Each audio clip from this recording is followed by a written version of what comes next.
All right, good morning, Hawks fans, and welcome back to Hawk Talk with Casey Catherwood. It is a beautiful day here at Hawk headquarters, aka the city of Seattle. Everybody is just so excited, and man, we're a little scared, we're a little nervous, we're a little sick, but it doesn't really matter now because we're here on Wednesday afternoon, and the Hawks won what I would imagine to be the craziest game I've ever seen in my entire life, especially the ending on Monday Night Football against America's team, the Green Bay Packers. Debatably America's team. I mean, we could go back and forth on that, but one of America's teams, and we're on the national news, folks. We're on turn on the TV now, maybe in 3 days still, they're still going to be showing this game. So it's huge. Maybe not the best, not the way that we want to be featured, but hey, we're 2-1, and I want to talk about the big game on Monday. So let's get right into what was good. Standard format for a Hawk Talk. Here we go. Bruce Irvin and Chris Clemens' sack party in the first half.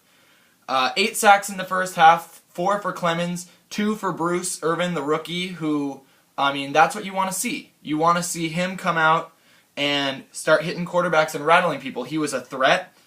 He was out there discount double checking Aaron Rodgers' little touchdown dance. Bruce was getting double teamed, was getting mentioned a lot by John Gruden and Mike Tirico as someone to watch, and he's a rookie. So that's so big for us. That controversial first round pick by the Seahawks turned into a guy that really has been flashing, and it's so exciting because it's hard not to root for Bruce Irvin. And then what can you say about Chris Clemens? He was just a demon out there in the first half. Just crazy getting after Rodgers. There was nothing they could do. There was a moment, I think, where we had like 3 or 4 sacks in a row. Just insane. Want to give a shout out to our secondary for shutting down those terrific wide receivers for Green Bay. Jordy Nelson, Greg Jennings, Donald Driver, Jermichael Finley even. Brandon Browner was positively evil on Monday Night Football. You heard his name called so many times. He was fighting. He was making big tackles, breaking up the ball, separating receiver from passes. He even had like a large fight with Greg Jennings in the end zone that they both got flagged for, so it didn't really mean anything except he was imposing fear in an all-world wide receiver. Greg Jennings is in shampoo commercials, and our little guy, well, not little, but big guy, kind of no-namer Brandon Browner was out there just manhandling him, so that is huge for us. And the funny thing is, Richard Sherman, our other cornerback, probably played better, but the only reason he wasn't featured as much on the broadcast is because he was doing his job, which was no passes were being thrown to his side of the field. He had Jordy Nelson locked up all night, and I think that this guy's playing like an all-pro. It's so exciting. Our cornerbacks are just electric, so that was huge. I know it's a little early in the program, but I want to shout out John Ryan for his 73-yard punt in the first half.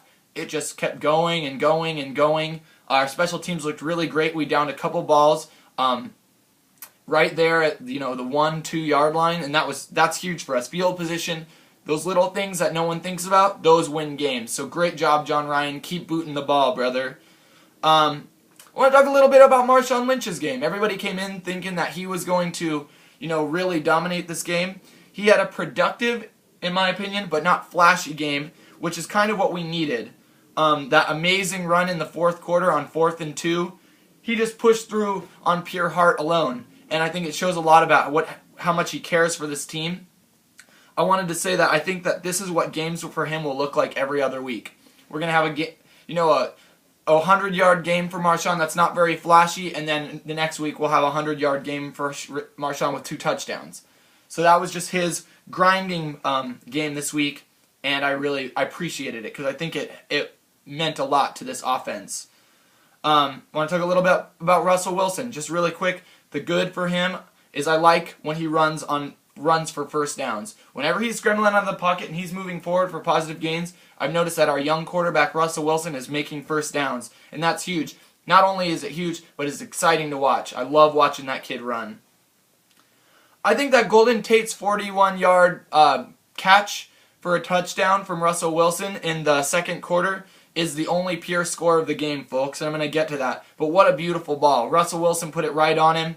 You had Anthony McCoy taking out the safety across the middle, so Woodson went over, and Golden Tate put a double move on his cornerback, went to the inside, and the ball was right there, touchdown, and in my opinion, like I said, the only pure score of the game, and I'm going to get to that. Bobby Wagner and KJ Wright had great games, very active on the ball. KJ Wright had 2 backfield tackles, and Bobby Wagner, I mean, I think he almost had 10 tackles in the game. The rookie, the rookie middle linebacker, huge game, except for his stupid roughing the passer play, which I don't think he'll make again. So that doesn't matter in retrospect. And then the last good thing I want to shout out is the run defense in the first half. That was tremendous for us.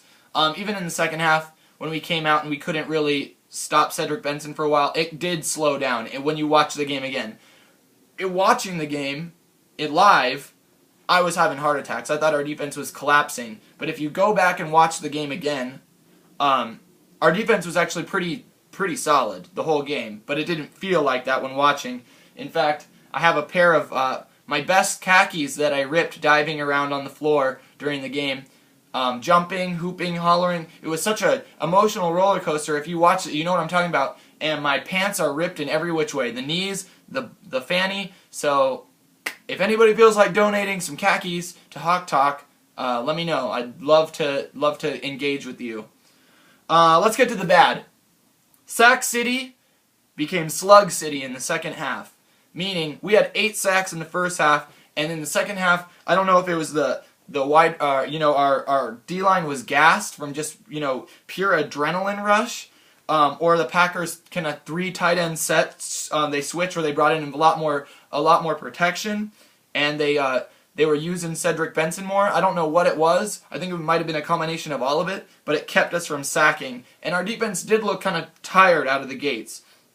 But I think you can give Green Bay more credit for that than you can take away the defensive line's energy and effort. Oh man, you guys, we're still talking about this next topic, pre-snap penalties. We had over 10 pre-snap penalties in this game. False starts, holdings, delay of games. They just keep coming. Russell Okung, yeah, he had his hands full with Clay Matthews. I mean, Clay Matthews, linebacker for the Green Bay Packers, is maybe the most electric defensive player in the game right now, and he was in our backfield a lot. But Russell Okung, I think I want to say he did a good job keeping him out because, I mean, yeah, Russell Wilson never got sacked, but also he had his 5th false start of the season to start the game, like 2 or 3 holding calls, and they're just killing drives. I'm not saying it's all Russell Okung, but I think he's a good person to look at and be like, what the heck is wrong? Where is our discipline? We're going to need discipline to win games. And it starts with not shooting yourself in the boot by getting pre-snap penalties. So those have to stop.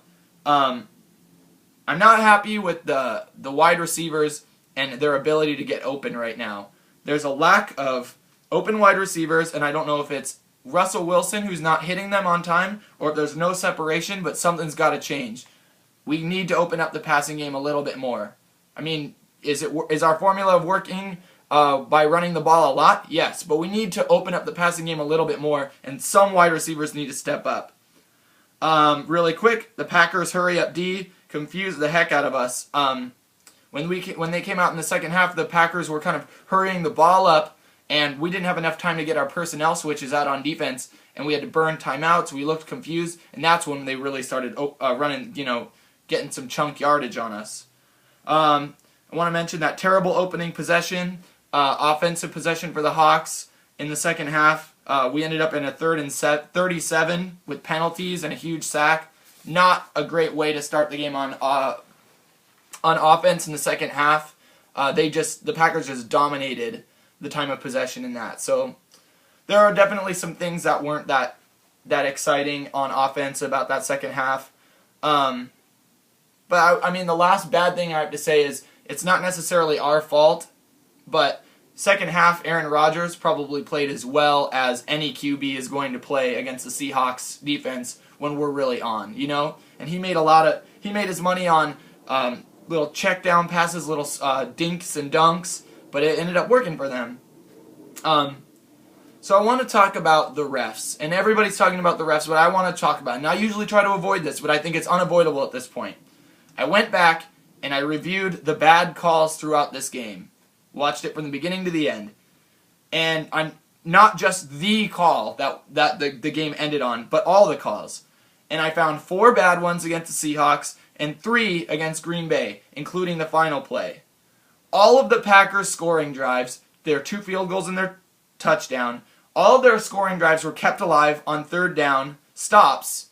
On the Seahawks, we were stopping them on third down, and then there was some dubious penalty flag that was flying out. Some pass interference, some hands to the face that the player wasn't even near the ball. Weird little penalties, and they all set up scoring drives for the Packers on third down. That means third down is over, first down and penalty added to the yardage, and the Packers really capitalized on that.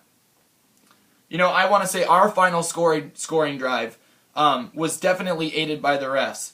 That pass interference call on Shields that was Sidney Rice had his hands all over him. That wasn't against the Hawks. I mean, that wasn't against the Packers. That was against the Hawks. That was pass interference on Sidney Rice. But that shouldn't have been the scenario. In my opinion, none of that final scoring drive should have even been so important because all the other bad penalties had set up scoring opportunities for the Packers, and the real only true score of the game, only pure score of the game that's not tainted by bad reffing and bad penalties, is the 41-yard touchdown to Golden Tate in the second quarter. So everyone is, around the globe is mad that the Hawks won and Golden Tate pushed Shields out of there on that last play of the game, and it should have been offensive pass interference. But if you took all the bad calls out of the game, the Hawks win 7-0. I'm not gonna be I'm not that crazy that I'm that big of a homer, guys. Too blinded by my passion and my team that I can't see the reality here. But we didn't ask for this call to go our way. We're lucky that it did. We're all really happy. But not one team wouldn't take a win that way. So no more talk, I think that it's foolish. The referees are on every TV show across the world. It's good exposure for the Hawks, or is it bad exposure for the Hawks? All I know is it's true exposure for the Hawks. It was a great game. It was a wild finish, and it just happened to go our way at the end. Bad reffing throughout, bad call at the end, but like I said, I honestly feel like the Hawks had more bad calls against them throughout the game, which no one cares about now, than the Packers did to influence the game, to put it down to that final situation, that jump ball that these refs were not equipped to handle, to make that big of a call on that big of a stage. Maybe they were afraid of the fans. 70,000 fans trashing the field. I don't know if they had overturned that touchdown. I don't know. But all I do know is I'm glad that the Seahawks won. This has been a long episode, so I'm not trying to oversaturate the true Hawks fans with too much content, but I will be reviewing Rams game film tonight, and I will do a game preview probably Thursday morning for our big game against St. Louis this Sunday. I'm so excited, Hawks fans. Stay the course. Keep being excited. We're 2-1, and we're only going up. So thank you so much for watching. Please share with any fans or friends that might be out there, and go Hawks!